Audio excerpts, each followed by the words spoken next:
Hi guys, my name is John Kim. I'm a small animal veterinarian at the Edgewater Animal Hospital in New Jersey. Today I'm going to show you how to clean your pet's ear. And the technique will be similar for a cat or a dog.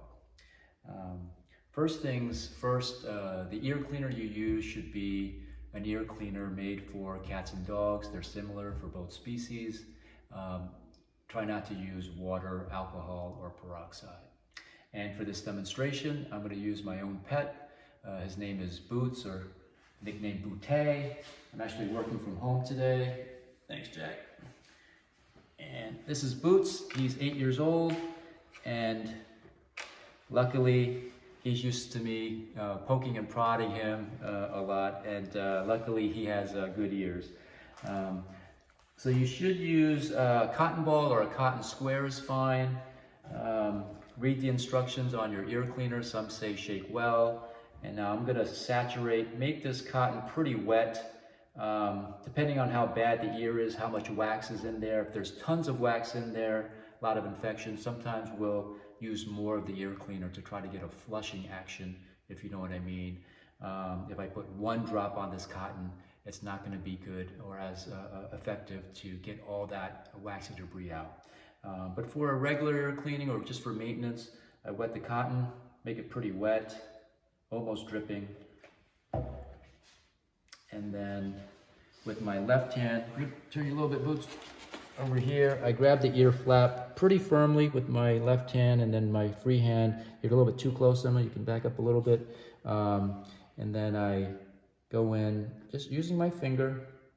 I'm going gently and as deep as I can. And you see kind of like my finger outline there. I went gently but firmly, but not too hard. And then you should look at the cotton. The dog or cat earwax is tan to dark brown, sometimes kind of pussy if it's a bad infection. And as you can see, this looks pretty spotless. But if you're getting a lot of wax, then that means you have to clean it more often, and or the technique, use more of the ear cleaner. Common questions owners ask me is, oh my God, I wasn't sure if I could get ear cleaner in the ear. If it goes in the ear canal, that's totally fine. Again, make it pretty wet, but make sure you don't get any in your pet's eyes. All right, so I kind of reach around, that type of thing, not in front of his face. Some owners are worried that they're going too deep. If you use your finger, it's safe to use because it's big, right? You can only go in about ½ an inch, kind of like our ear canal. But certainly I would not recommend, do not use Q-tips. That is too small. You can go too deep, your pet moves, you can hurt them in terms of the eardrum. But your finger, so big, the eardrum is so deep, you're not going to get near your eardrum, so it's safe to use if you just use your finger. The other thing I'm going to move on to real quickly is if you need to apply any medicated drops or medicated gel ointment into your dog's ear. I see a lot of ear infections in my practice, and sometimes yeast bacteria, sometimes ear mites. We're going to put some medicated drops or ointments in. Now to do that, also kind of similarly, follow the instructions. Some say shake well, and again, grab the ear flap. Be careful not to put any in your pet's eyes by accident. It always helps if the ear you're treating is kind of pointed towards the ceiling. If you could take a shot at me, Emma. So kind of, if I'm treating this ear towards the ceiling, so when we put the drops in, it goes in the ear canal as opposed to just falling out. Depending on how cooperative your pet is, you might have to kind of lean up a little bit, and then just with my free hand, 1 drop, 2 drops, 3 drops, 4 drops, etc. Following the instructions from your vet.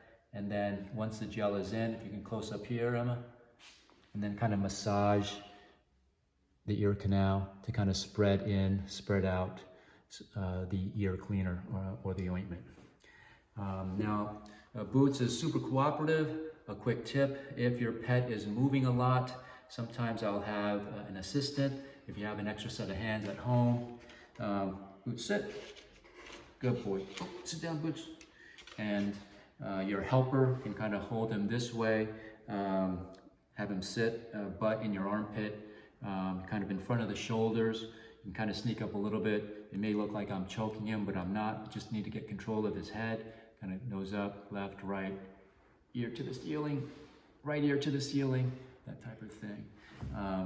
If you're working alone and you have to do these ear cleanings, ear drops, if your pet is moving a lot, sometimes going nose to nose like this, trying to clean the ear will be very difficult. They're just kind of backing up and you're just pulling on the ear and wrestling with them.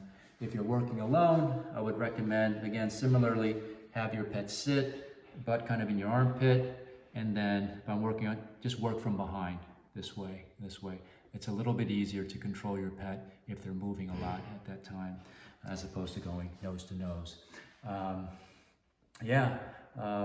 That's it for now. I would always, if it's pretty severe, not getting better, then definitely see your veterinarian for a checkup. Take care.